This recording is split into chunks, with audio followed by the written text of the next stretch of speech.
Hello everyone, welcome to stock market training. हमने हमारे पिछले वीडियो में सीखा कि हैकिनेशन कैंडल्स के ड्रॉबैक है slow data and not exact price, and उसके बेनिफिट्स है smooth cut fall signals and prevent nervousness.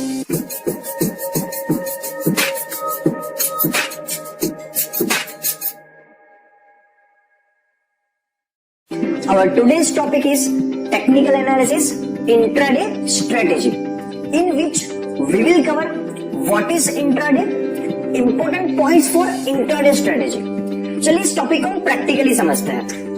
So firstly let me open the chart of SBI और यहाँ पे मैं टाइम फ्रेम सिलेक्ट करूंगा 15 मिनट्स का। तो what is the meaning of intraday? जैसे नाम बताता है इंट्राडे, मुझे एक ही दिन के अंदर बाई और सेल कर देना पड़ेगा। तो लोग इंट्राडे क्यों करते हैं? डिलीवरी में हमारे पास ये बेनिफिट होता है कि हम पोजीशन को ओवरनाइट रख के जब हमारी मर्जी हो तब उसको सेल कर सकते हैं, अगर तो हमने बाई किया हो तो। लेकिन इंट्राडे के अंदर हमें कंपलसरी मार्केट क्लोज होने से पहले उसको स्क्वायर ऑफ करना पड़ेगा। यहाँ पे स्क्वायर ऑफ का मतलब समझना बहुत जरूरी है। बहुत सारे लोगों को डाउट होता है कि हम पहले बाय करने के बाद ही सेल कर सकते हैं, लेकिन तीन चीजों में, इंट्राडे में, फ्यूचर में और ऑप्शन में हमारे पास एक टाइम का लिमिटेशन होता है, और उसी वजह से हम पहले सेल करने के बाद भी बाय कर सकते हैं। तो अगर हमें लग रहा है कि यहाँ से मार्केट नीचे जाने वाला है तो हम हाई प्राइस पे पहले सेल करेंगे एंड फिर लोअर प्राइस पे उसको बाय करेंगे।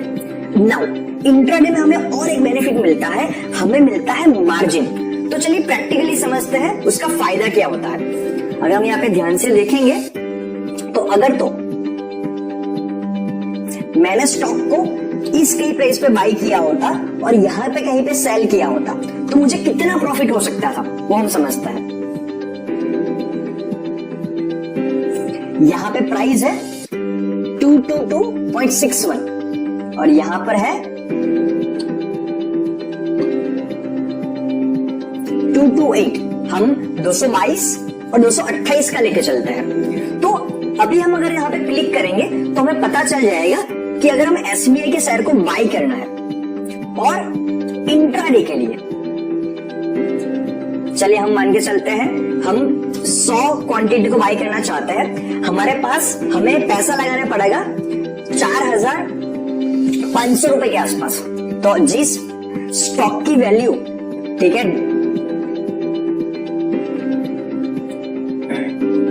हम क्वांटिटी सिलेक्ट करते हैं 100, हमें हमारा पैसा लगाना पड़ेगा 4,589 रुपीज, और जहां पे उसकी वैल्यू 2.25 लाख के आसपास है, उतने स्टॉक को हम 5,000 रुपए के आसपास परचेज कर सकते हैं।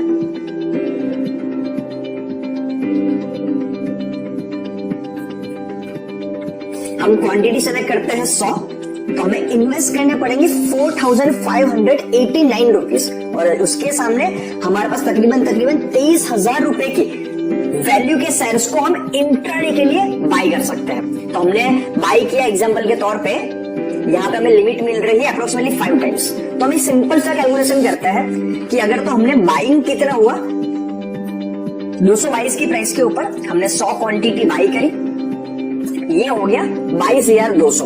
और अगर तो हमने उसको 228 पे 100 की क्वांटिटी को सेल किया होता तो वो कितना होता? इतना। तो हमें कितने रुपए का बेनिफिट मिला? हमने बाइंग किया था उसकी वैल्यू थी 22,200 और सेल किया उसकी वैल्यू थी 22,800।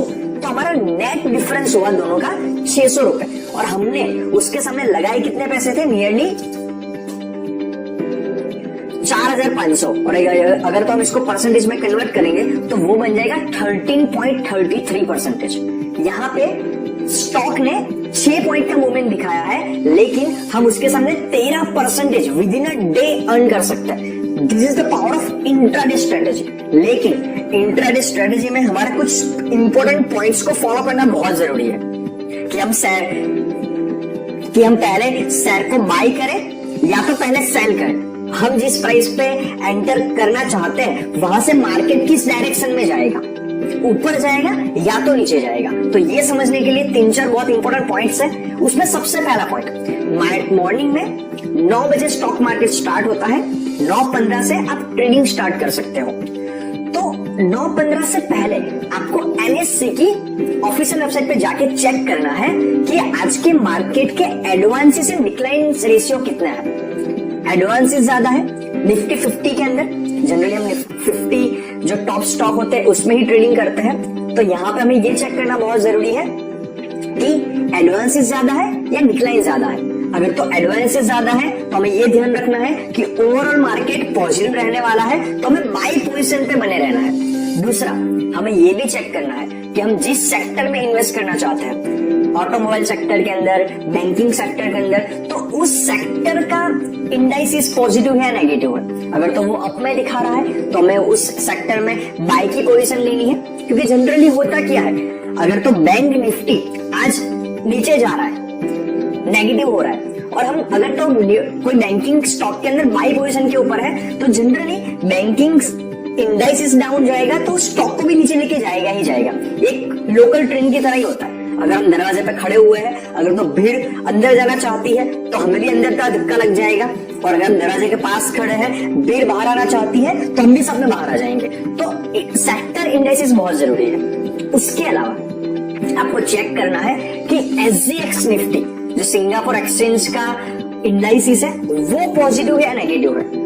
सिंगापुर मार्केट हमारे मार्केट से पहले ओपन होता है, तो हमें पहले 2 घंटे पहले चेक कर लेना है, क्योंकि आज सारी इकोनॉमी इंटरकनेक्टेड होती है।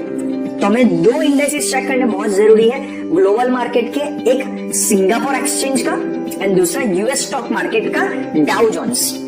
अगर हमें ऐसा लगा सिंगापुर मार्केट हमारा मार्केट से जल्दी ओपन होगा, मॉर्निंग में 7 बजे के आसपास, और US मार्केट हमारे मार्केट के बाद तक लेट तक ओपन रहेगा, तो हमें सोने से पहले ये चेक कर लेना है कि US मार्केट कैसा है, और उठ के तुरंत ही सबसे पहले देखना है सिंगापुर मार्केट कैसा रहा है। अगर तो दोनों पॉजिटिव है तो डेफिनेटली इंडियन मार्केट भी पॉजिटिव रहने के चांस बहुत ज्यादा हो जाएंगे, और अगर तो दोनों नेगेटिव है तो इंडियन स्टॉक मार्केट भी नेगेटिव होने के चांस काफी अच्छे बढ़ जाएंगे। तो हमें अपने हॉराइजन को ब्रॉडर करके देन शॉर्टर करके जाना है। सबसे पहले ग्लोबल ट्रेंड कैसा है वो चेक करना है, एशियन मार्केट कैसा है, देन NSE की वेबसाइट पे जनरली एडवांस डिक्लाइन रेशियो कैसा है ये चेक करना है।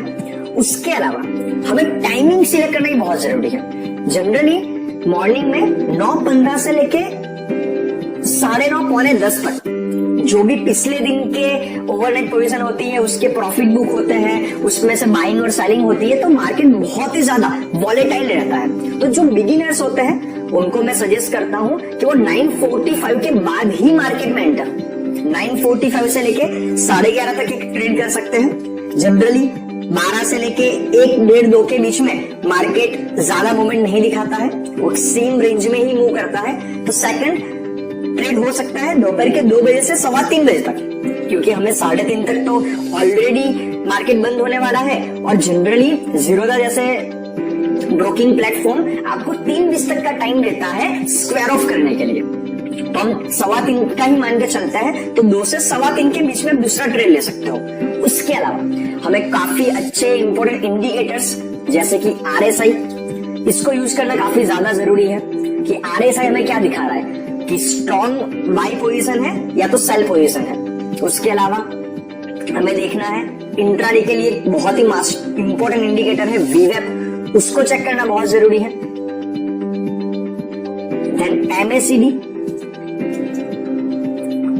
इन सारे इंडिकेटर्स को हम आने वाले सेशंस में सीखने वाले हैं। तो ये आपको कैसा सिग्नल दे रहा है, बाई का या तो सेल का, उस तरीके से हमें ट्रेड में एंटर होना है, एंड देन एग्जिट भी उसी इंडिकेटर के जरिए ही हमें करना है। उसके अलावा वॉल्यूम भी चेक करना बहुत जरूरी है कि हम जहां पे प्राइस एक्शन जो हमने कैंडलस्टिक सीखी उसके जरिए ये जज कर पा रहे हैं कि यहाँ पे 12 बुजू कैंडल बन रही है या तो फिर बुलिश कैंडल बन रही है, तो उसको सपोर्ट करने के लिए वहां पे वॉल्यूम है या नहीं है। बहुत बार ऐसा होता है कि जिन लोगों ने पहले बाई किया होता है, प्राइस ऊपर चली जाती है तो लोग सेलिंग करते हैं, अपने प्रॉफिट बुक करते हैं। और जैसे हमें ये चीज तो पता ही है कि जब भी स्टॉक मार्केट में बाइंग होती है तो प्राइस अप जाती है, जब भी सेलिंग होती है तो प्राइस डाउन जाती है। तो अगर तो हम बुलिश ट्रेंड पे एंट्री लेना चाहते हैं, हम बाई पोजीशन पे एंटर करना चाहते हैं, तो हमें ये चेक करना जरूरी है कि जिस कैंडल को देख के हमें लग रहा है कि मार्केट अप जाएगा, क्या उस कैंडल पे बाइंग ज्यादा हुई है या कम हुई है। और जब हम सेल करना चाहते हैं तो ये भी देखना है, अगर तो रेड कैंडल बनी है तो उस पे सेलिंग कितनी ज्यादा हुई है। अगर नॉर्मल सेलिंग है तो आप इतना समझ सकते हो कि वो जनरली प्रॉफिट बुक होने की वजह से। प्रॉफिट बुक का मतलब क्या होता है, जिन लोगों ने बाय किया उनका एक्सपेक्टेड प्रॉफिट हो चुका है तो वो वहां पे सेलिंग कर रहे हैं अपने प्रॉफिट में से निकलने के लिए। तो आज के वीडियो में हमने सीखा intraday strategy can make you earn good profit if done properly. तो आज के वीडियो में इतना ही, मिलते हैं नेक्स्ट वीडियो में। Thank you very much.